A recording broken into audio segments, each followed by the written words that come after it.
Hi friends, మా వీడియోలు మీకు నచ్చితే మా ఛానల్ని సబ్స్క్రైబ్ చేసి బెల్ ఐకాన్ నొక్కండి. Thank you.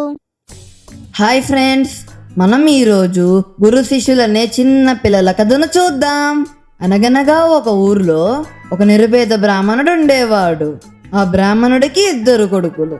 ఆ పేద బ్రాహ్మణుడు తన 2 కొడుకుల్ని చదివించడానికి స్తోమత లేదు.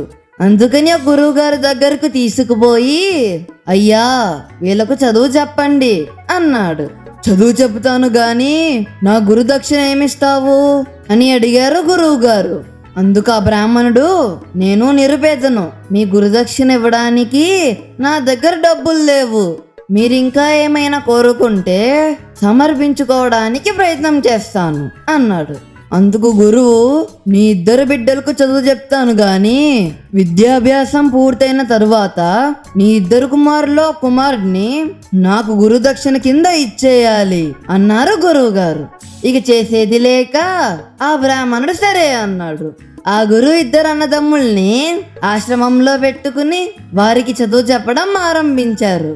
అయితే పెద్దవాడు ముద్దు, వాడికి చదువు సంధ్యలేమీ అబ్బేవి కాదు.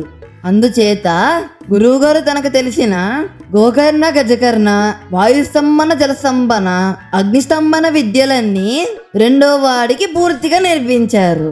గురువుగారు చదువు పూర్తయిన తరువాత ఆ బ్రాహ్మణుడికి కబురు పెట్టి, మీ కుమారుల విద్యాభ్యాసం పూర్తయింది, మీకు ఇష్టం వచ్చిన పిల్లవాడిని మీరు పట్టుకుపోవచ్చు అని సమాచారం పంపించారు. అయితే అన్ని విద్యలు వచ్చిన చిన్నవాడిని తన వద్దే ఉంచుకోవాలని గురువు గారికి ఒక ఆశ పుట్టింది. అందుకనే ఆయన ఒక తెలివైన పథకం రచించారు. గురువు బ్రాహ్మణుడు వచ్చే రోజున పెద్దవాడికి చక్కగా తలంటు పోయించి మంచి పట్టుబట్టలు వేయించి ఇంటి అరుగు మీద కూర్చోబెట్టారు. అలాగే విద్యలన్నీ నేర్చుకున్న చిన్నవాడికి పాత మాసిపోయిన బట్టలు వేసి అడవిలోకి పోయి కట్టెలు కొట్టుకురమ్మని పంపించారు. గురువుగారి చిత్తులు మారి తెలివితేటలు గ్రహించిన చిన్నవాడు అడవిలోకి పోయిన తరువాత పక్షి రూపంలోకి మారి శీఘ్రంగా తండ్రి దగ్గరకు వెళ్ళి, నానా మా గురువు గారితో నాకు 2వ వాడే కావాలని చెప్పు అని చెప్పి వాయువేగంతో ఎగురుకుంటూ మళ్ళీ అడవికి చేరాడు. బ్రాహ్మణుడు గురువుగారి దగ్గరకు వచ్చేసరికి చిన్నవాడు అడవిలో నుంచి ఏమీ తెలియనట్లు కట్టెలు కొట్టుకుని తీసుకువచ్చాడు. ఆ గురువు బ్రాహ్మణుడితో ఇలా అన్నాడు, ఆహా ఎంత అదృష్టవంతుడువయ్యా, ఎంతో మందికి చదువు చెప్పాను గాని నీ పెద్ద కొడుకు చదివినట్టుగా నా దగ్గర ఎవరూ చదువు నేర్చుకోలేదు, 2వ వాడికి ఎవ్వరూ చదువు నేర్పలేరు, ఈ మాట నేను రాసిస్తాను, ఆడు పరమ మొద్దు అన్నారు గురువు గారు. ఆ మాట విని బ్రాహ్మణుడు వినయంగా, అయ్యా అంత కష్టపడి మా పెద్దవాడిని మీరు మీ అంత వాడిని చేశారు, వాడికి మీరు నేర్పిన విద్యలు మీ ఓటి వాళ్ళు గ్రహించవలసిందే కానీ నా అలాంటి చదువురాని వాళ్ళకేం తెలుస్తాయి, అందుచేత మా పెద్దవాడిని మీ దగ్గరే ఉంచుకుని ఆ 2వ వెధవని నాకిచ్చి పంపించండి అన్నాడు. గురువుగారి ఎత్తు పారలేదు. బ్రాహ్మణుడు 2వ వాడిని తీసుకుని వెళ్ళిపోయాడు. ఇదంతా 2వ వాడు చేసిన మోసమని గురువు గారికి తెలిసిపోయింది. శిష్యుడి మీద ఎలా అయినా పగ తీర్చుకోవాలని గురువు వాళ్ళని వెంబడించసాగాడు. ఈ లోపల ఇంటికి చేరిన తరువాత బ్రాహ్మణుడు 2వ కొడుకు తండ్రితో ఇలా అన్నాడు, నానా మనకి డబ్బులు కావాలి కనుక నేను మంచి అశ్వంగా మారిపోతాను, నువ్వు నన్ను తీసుకువెళ్ళి రాజుగారికి అమ్మి డబ్బులు తెచ్చుకో, ఆ తరువాత విషయం నేను ఆలోచిస్తానులే అని గుర్రంగా మారిపోయాడు. ఆ గుర్రంగా మారిన తన కొడుకుని బ్రాహ్మణుడు రాజుగారికి 100 వరహాలకు అమ్మి ఆ డబ్బులతో ఇంటికి తిరిగి వచ్చేశాడు. తన శిష్యుడు గుర్రంగా మారి రాజుగారి గుర్రపు శాలలో ఉన్నట్లు గురువుగారు గ్రహించారు. ఆయన వెంటనే రాజుగారి దగ్గరకు వెళ్ళి, రాజా నేను దూర ప్రయాణం చేయాల్సి ఉంది, నీ దగ్గర ఉన్న గుర్రాల్లో మంచి యువ గుర్రాన్ని నాకిప్పించు అన్నాడు.